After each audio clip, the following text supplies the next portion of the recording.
Women, Water, and Words, an exploration of 19th century visual culture, is on display in the Brock Library during the month of March.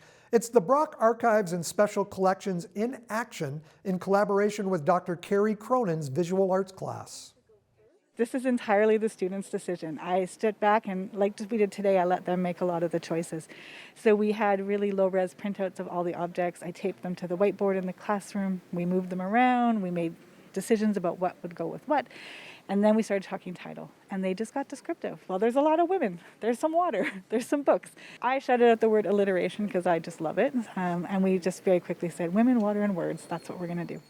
This whole project has really been student-driven right from the get-go. You brought them up to the archives and unleashed them on David Sharon, and they basically asked him the questions and told him what they wanted to find. We gave them some guidance at the beginning. I walked them through some things in the classroom first, and then we came up to see David, and he gave us a wonderful tour.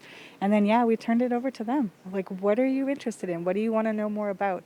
And as you can see from what they've chosen, it's very diverse. We have a student who's picked a fashion sketch. We have someone else who's picked like a tourist photograph. We have maps. We have all kinds of things, which really reflects their own interests and things that they want to work on. Natalia Rodriguez focused her project on a tintype image of the Drope family vacationing in Niagara Falls. So the Drope family, they have a long ancestry of leadership in Niagara region. So Mr. William Drope was the leader of the Freemasons back in the mid to late 1800s. This hit on two of the 3 points in the title of this exhibit, Women and Water, because this is on their trip to the American side of Niagara Falls. It was actually a very popular method of photography at this time. This is one of the first that we have at Brock.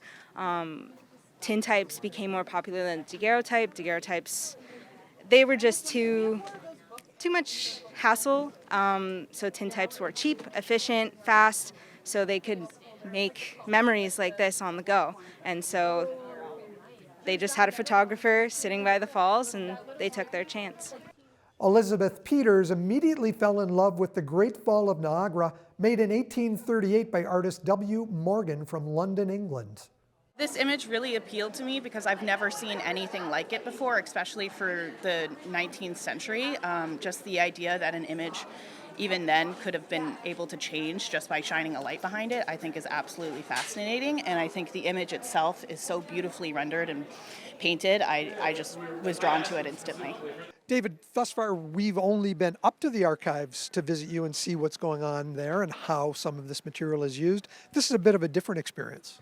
Yeah, this is great. This is a lot of fun having a visual arts class put on an exhibit with the materials we have in the archives and special collections. So the opportunities there, the items that they selected are wonderful, so it is great to be in the new venue.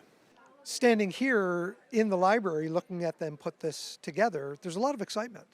There's nice buzz, and you can see just in the background how many people walk by these cases every day. Thousands of people are going to see this, which gives a great exposure to the students in their work, to the visual arts department, as well as the archives in the library. One of the things I noticed tonight as the students were putting this together was this great sense of pride, this great sense of excitement with it all basically finding its space in this case. Absolutely. I can just sense from our conversations in class that they were very excited. And both on Monday when we started the install and today, there is an absolute tangible sense of pride that came through.